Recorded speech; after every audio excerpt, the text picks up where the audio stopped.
So recently I've watched a few videos of people who have moved from other countries to Norway to live and talking about their life in Norway.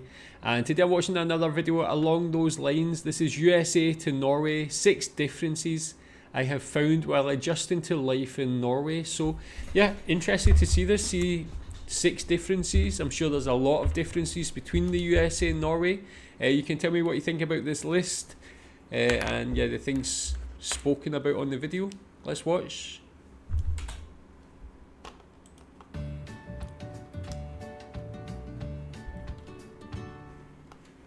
Hi, welcome back to my channel, Heather Abroad.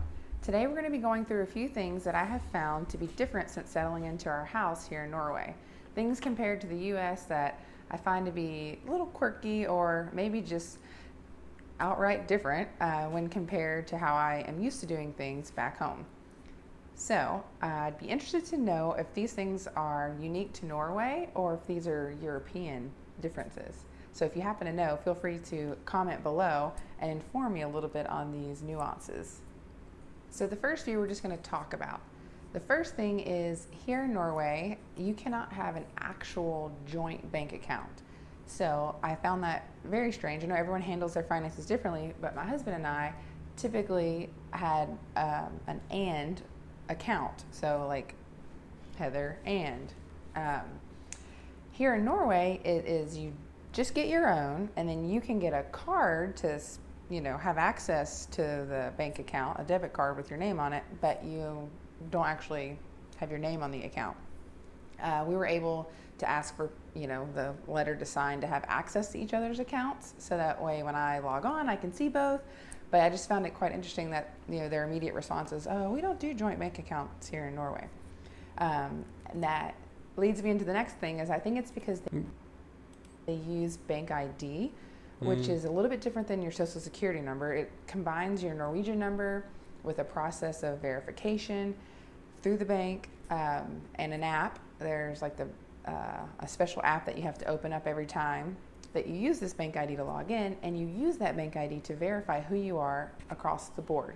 Everything that you log into that has to do with like healthcare, banking, anything financial, you're using bank ID to verify yourself because most things are very easily accessed electronically here, which has been quite easy, leading to my next thing is that it's so easy to pay bills. Okay, so yeah, just with regards to those first two, bank ID and not having a joint bank account, yeah, I think that is quite unique. In the UK, joint bank accounts are quite common. Is that the reason? Is it because you have this bank ID system? I don't really know much about that system in Norway. I know that Sweden has, I think it might even be called bank ID, or it has some maybe similar system as well. Yeah, are there any possibilities of having a joint bank account in Norway? I don't have one with my wife. We both have separate accounts. I live in Malaysia and it just works out fine. We don't really have any need for a joint bank account, but I know it's quite common for people to have one in the UK, like I said. And tell me more about the bank ID system. Again, that's not something we have. We don't have that all-in-one platform in the UK or here in Malaysia. From what I've learned about the Swedish one, it was a very good system. Is it the same in Norway?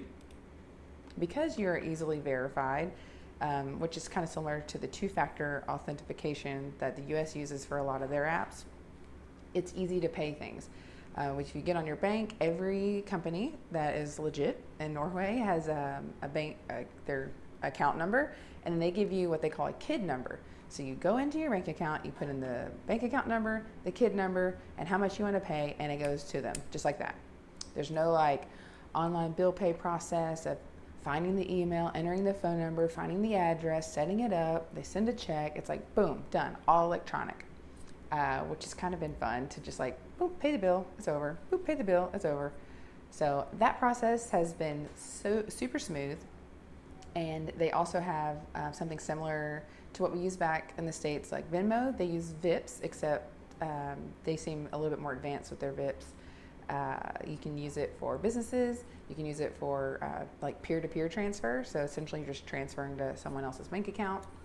So electronic payments, electronic setup here is just next level to the US. And I don't know if that's because it's a smaller country to manage, but it's just been quite interesting to see how they do their verification, and how everything gets paid here.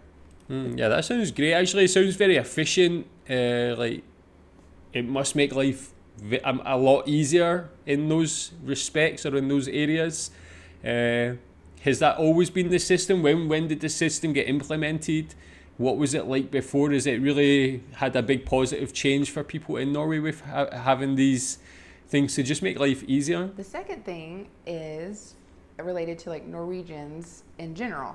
So when you read a lot about things culturally here, you read that they're going to be cold to themselves, you know, maybe friendly, but don't try to like get into their circle. It's not going to happen unless you're here for a long time. So far, I feel that that's been quite the opposite experience for us, and I'm not sure why, but I'm grateful for it.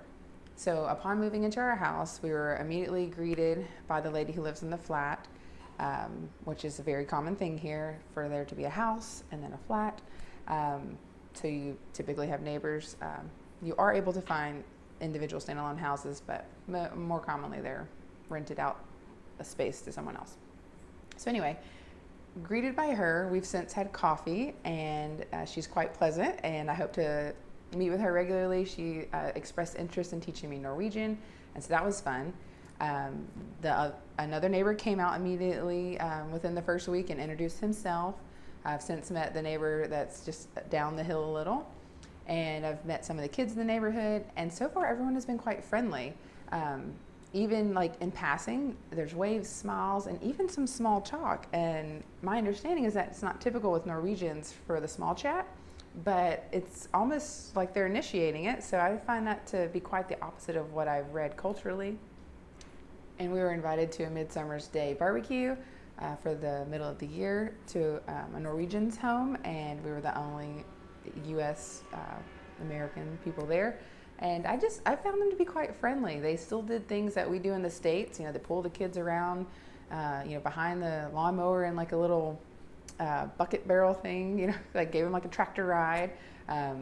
Did marshmallows. They don't do s'mores here with the graham crackers, but they do roast marshmallows. They played yard games, and it was just quite fun. So all in all, so far my experience with interacting with Norwegians on a more personal level has been quite pleasant.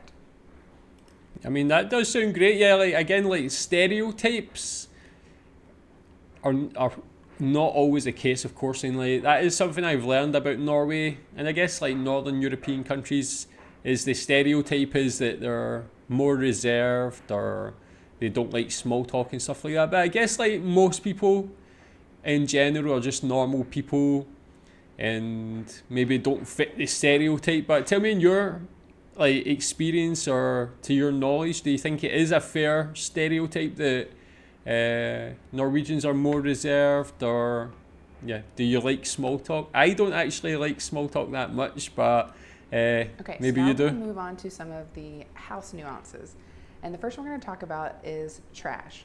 In Norway, we have 4 different trash cans, so let's take a look. So the first one we have is rest of all. And this is where the rest of everything that doesn't get sorted goes. And I'm not sure if that's what the word actually means, but sounds good to me. And then over here, we have the other 3. So these kind of get tucked under the sink. So these are our food bags in the top right corner. And then we have the food. So you separate all food waste, paper, and then to the right, we have the glass organized and cans. Right there. So it's kind of fun if you like separating your trash out. Is that normal? We have how they handle the laundry. So washers and dryers are typically stacked. What I find the most interesting is how the dryers work. So the dryers, when they're done, they don't vent outside. Like very common in the States, at least in the South. I'm not quite sure about way north, but even in Alaska, our dryers vented out of the house. Here they don't. So there are like 2 protections for the lint catchers. So there's that one, and then there's another one in there. And then there's like a filter down here that pops out and you clean. And so that is what filters the air into the house, which kind of warms the laundry room, which would be nice in the winter. But the thing that I found the most fascinating, and it took me a little while to figure it out in the apartment, was you have to take out this reservoir where it holds the water that comes out. So in the States, it would just vent into the air, you know, as like moist air outside the house. But here, you actually have to empty this. And if you have like a load of towels, sometimes this gets full fast. And then it stops, you have to empty it and then restart your dryer. So you just pour it into the sink. In our apartment, it was in the bathroom, and so the sink was right behind it. But the thing kept beeping, and the dryer wouldn't come on, and I couldn't figure out why the dryer wouldn't come back on.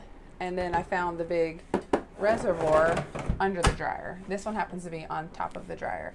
This is one of those things where I don't know if this is a European thing or a Norway thing, so I'd be interested to know.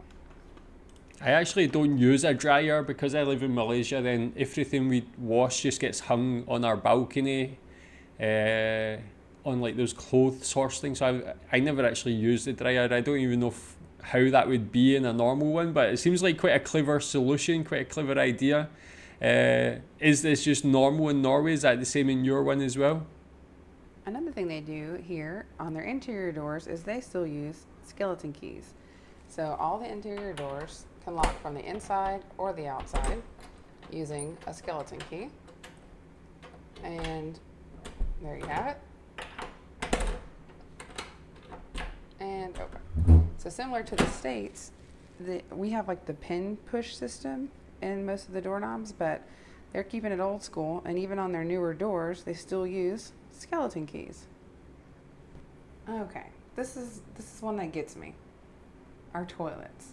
So we have two kinds of toilets in our house. This one, as you can see, looks pretty standard to what you find in the US, except for that you cannot get into the tank. Like, I don't know how to get into the tank.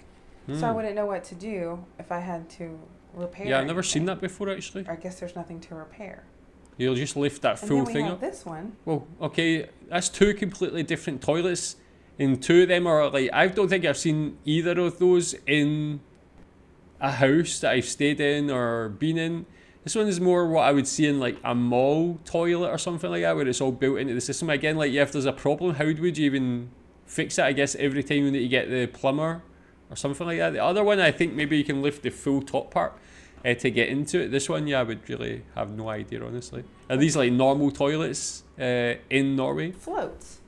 Like, it doesn't even connect to the floor. It looks cool.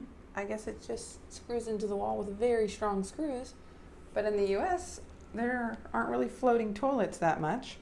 And the other thing, which the boys have found quite frustrating, is flushing. Look at